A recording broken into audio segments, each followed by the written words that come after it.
好的，保软甲指尖分层的解决方案，大家来看一下这张图。前两天有同学说我用了这个底胶去做建构之后，然后为什么会出现边缘的缝隙的地方出现污渍？那这个发黑是什么原因造成的？发黑是因为我们的底胶跟外界产生了接触。那么有两个原因，第一个原因是因为三边由于我们的地心引力的原因，在倒置的过程中，高点在中心，所以导致胶的边缘变薄。那么整个指甲的三边位置相对来说是比较薄的，在这个基础之上，用钻石封层或者是用比较薄的封层，我们去涂布的时候，外面的封层它的厚度也是薄的，所以在日常的生活当中可能会出现封层被磨掉的风险。那么封层磨掉之后，就导致我们的底胶与空气外界进行暴露。那么底胶它的特性是粘附性非常好，粘附性特别好的话，跟生活外力的摩擦，例如说你穿衣服，或者说是你的深色的衣服上面会出现一些色素的辐射，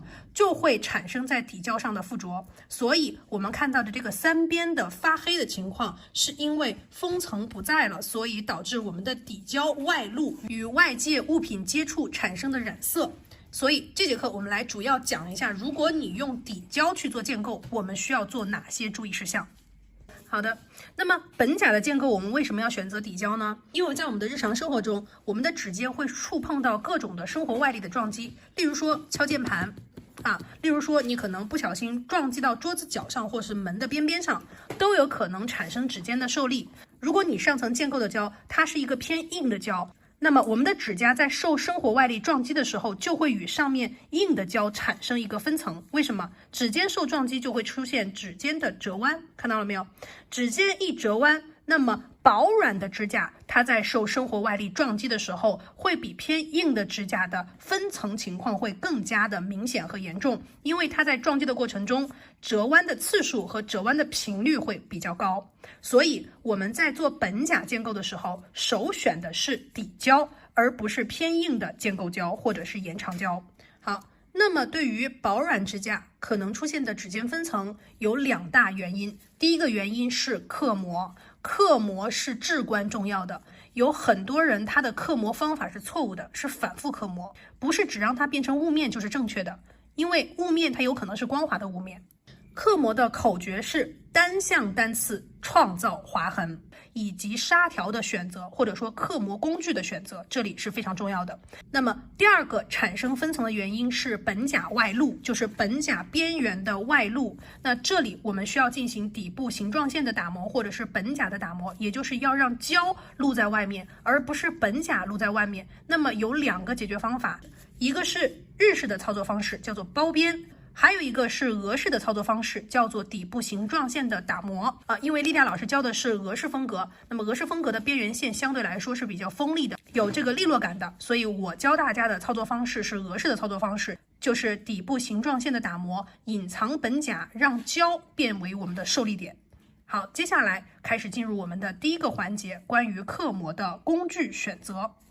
搓条、小纱圈、大纱圈、本甲、刻模头、刻模结果与应用场景分别是怎样的？这是海绵抛在甲面上的划痕，它的划痕是非常明显的，且嵌入到甲中，这说明它的晶体是比较锋利的，每片区域只需抛一下即可。还记得吗？单向单刺创造划痕，这是小纱圈的刻模痕迹，可以看出划痕明显，但没有嵌入甲中。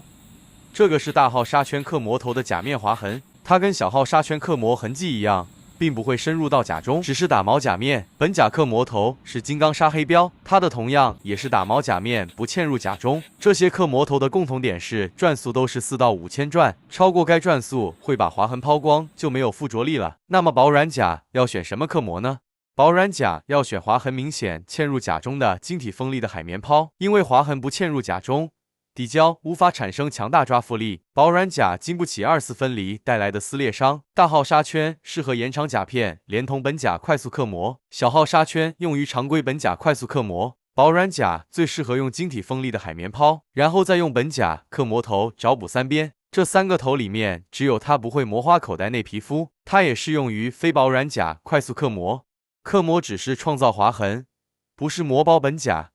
因此只能单向单刺，不可以反复打磨。大家记住了吗？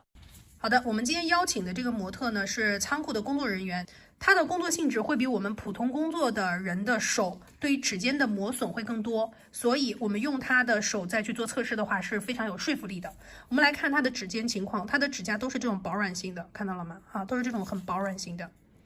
因为它的工作性质，我们就不给它做前置处理，只给它去做一个建构，包括指尖的这个打磨。我们来看一下整体的操作流程。首先，我们在刻模的时候选择的这个错条是俄麦的海绵抛，我们用这个粗面给它进行刻模，用晶体锋利的海绵抛给它的甲面创造明显和清晰的划痕，从而增加持久度。好，我们在进行刻模的时候要分区域，左、中、右，这样的话比较适合我们右手拿错条去打磨的这个顺序。那么左边它因为有一定的长度，所以我们在刻模的时候分为上、中、下3段边边够不着的地方不要去磨它，它的皮肤我们不要磨到它，这样的话客人的舒适感会比较好。然后掰开甲沟，手来看两边，先掰开甲沟，让客人的手稍微转一点，我们磨的是左边的这条棱好，错条放在上面，先磨上段上看。稍微用一点点力，因为它指甲薄软的指甲，我们为什么反而要用一点点力呢？因为要创造清晰的划痕，而且每一个划痕我们只磨一遍，不要反复打磨，反复打磨就会把划痕给磨没了。好，来1、2、3，在打磨的过程中，这里你会发现这里一个小圈圈，这个划痕它不清晰，看到了没有？就说明这个指甲它有凹陷，就是不平整。那这里我们要打磨吗？要打磨，但是不是用海绵抛去磨，不能再磨了，因为海绵抛的面积比较大，我们是在同一个地方不会进行2次刻磨的。那么这里我们一会儿用其他的工具给它进行找补，就是3边找补的时候，我们去这里也给它找补一下好，指尖的位置，注意指尖位置不要漏掉好，中间区域也是上、中、下，对吧？出现反光点没有磨到的地方，我们用其他的工具去找补右边也是一样的，不要磨到皮肤，也是上、中、下产生明显划痕，看到了吗？是明显的划痕，所以我们用海绵抛，它的口诀是单向单刺创造划痕，不要磨到皮肤。好，我们把粉尘扫一下，就可以看到3边的位置是没有磨到的，因为我们用海绵抛面积大，可能就会磨到皮肤。现在我们把3边的地方给它去进行找补，那我们使用的工具是小砂圈。好，我们用小砂圈给它进行刻模。刻模之前呢，先去给砂圈去开一下边，然后转速你可以放在平时打磨的转速，大概1万转左右。再去开边的时候，我们让错条跟我的小砂圈的头平行的状态，轻轻的去蹭一下就可以了让它的边缘开一下。再去刻模的时候就不会磨伤客人的皮肤像这样就可以了。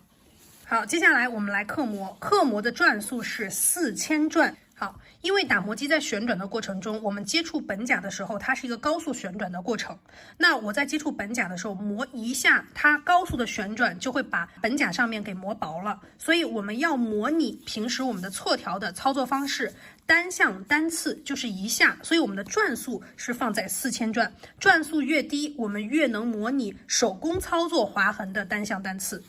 好，然后转速的话，我们是4000转。现在来开机4000到5000都是可以的转速低。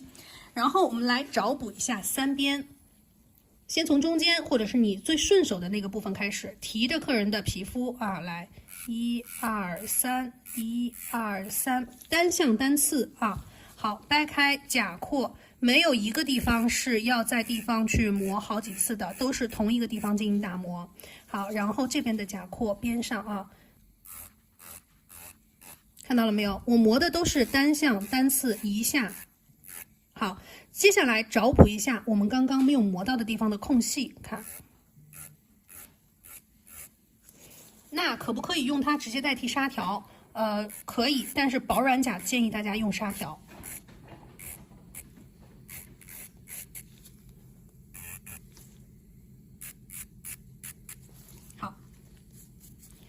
好的，这样的话，我们整个甲面的刻模就全部都达到了，没有任何一个地方有反光点，然后它也都刻模到位了。这样的话，我们就解决了持久度当中的第一个要素，就是刻模。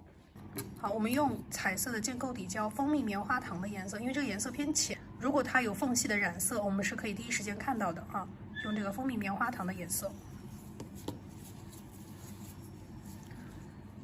用到的是专门建构的这款俄式的平头笔。好，我们取一点点底胶，让这个笔刷上稍微底胶去浸润一下，单面取胶就行了，一点点就可以了。好，我们现在来薄涂第一遍。在涂底胶的时候，注意各位同学要有一个往下压的痕迹，往下压的这个手法，感觉好像说我这个刷子要把这个底胶浸入到我们的划痕当中去。好，往后面推，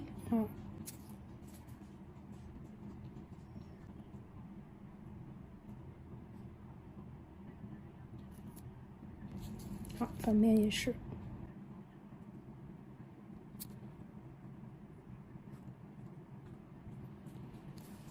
接下来取适量的胶体，我放在甲壳后缘做建构。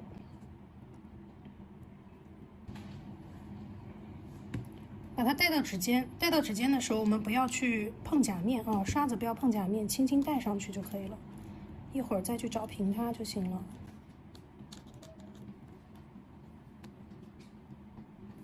倒置一下，对，好，倒置过来啊，它基本上已经平了。如果说你觉得厚度偏薄的话，我们再加一点点胶体给它淋上去，同样也是可以达到增加厚度的目的啊。如果这是取胶的时候，我们觉得厚度不够的时候，就可以通过这样子操作。你看，它立刻就平了。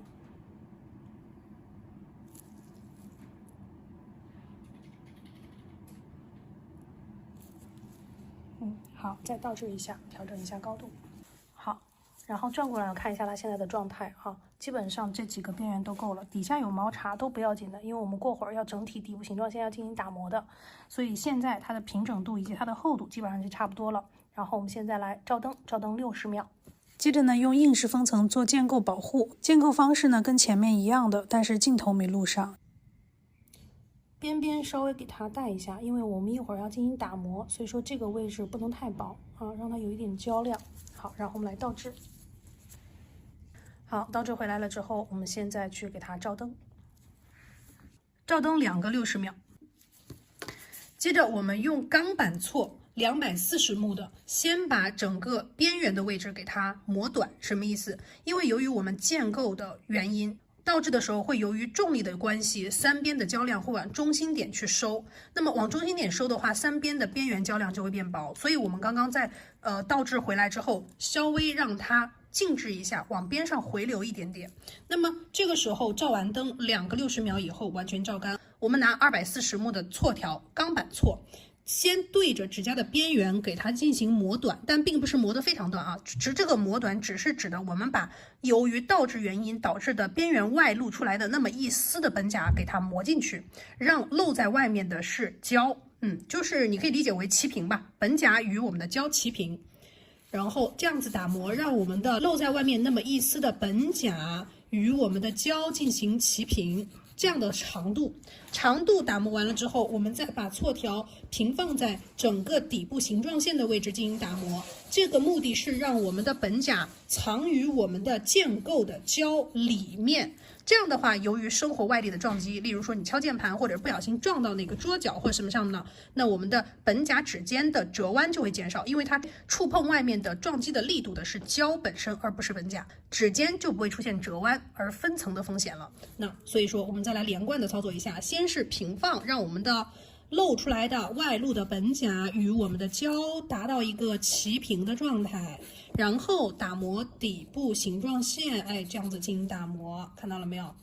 啊，然后这个是我们常规的操作。好的，我们把它擦干净，展示一下它的效果。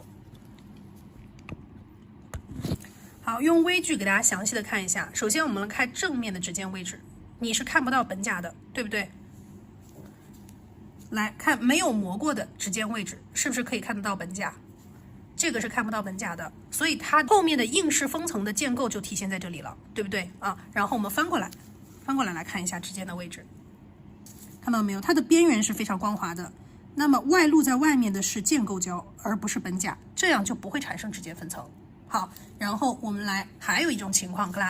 好的，还有一种什么情况呢？就是如果说你是肉包甲，我们的错条卡不进去，去打磨底部形状线卡不进去，比较麻烦的情况下，我们可以用这个打磨头，叫做迷你金刚刺头，它的齿痕是既锋利又细腻，所以它磨出来了之后没有什么痕迹，但是它又有非常强的排血力。来给大家演示一下，假如说你这个客户他本身是一个肉包甲，不好卡进去，我们还是第一步用错条给它怎么样？达到一个大家本甲和胶都齐平的状态。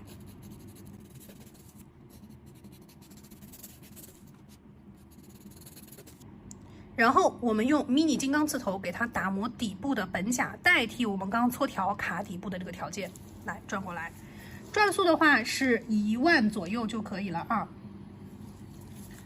打磨底部形状线，看。轻轻的去磨谁？磨本甲，只是磨本甲，让它变薄。指尖的位置让它不受力，让受力的位置是胶而不是本甲本身。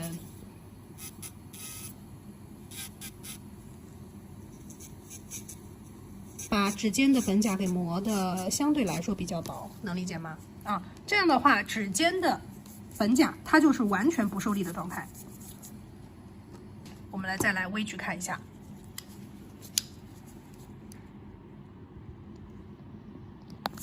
好，我们来看一下指尖正面的角度，看你是看不到本甲的，对不对啊？然后翻过来，同样你也是看不到本甲的，那个白色的部分，这个是本甲，看到了吗？然后这个部分它是胶，看到了没有啊？所以说你看这个厚度是足以让我们去支撑外界的撞击的，因为本甲全部都磨的靠近里面去了，然后刚刚这个无名指是用错条磨的这个是用打磨机磨的。打磨机磨的就是你的本甲地方更削薄的会更明显，只是指甲的本甲边缘削到里面去，这样的话接受外力撞击的是胶而不是本甲本身，这句话一直重复了很多次。那么这个是我们没有磨状态下的，看到了没有？是不是我们的本甲如果外出超过了我们的建构胶，就很容易出现什么本甲折弯，以至于造成的分层情况。好，我们把其他的手指全部打磨完之后，来看一下2周之后或者是3周之后的效果。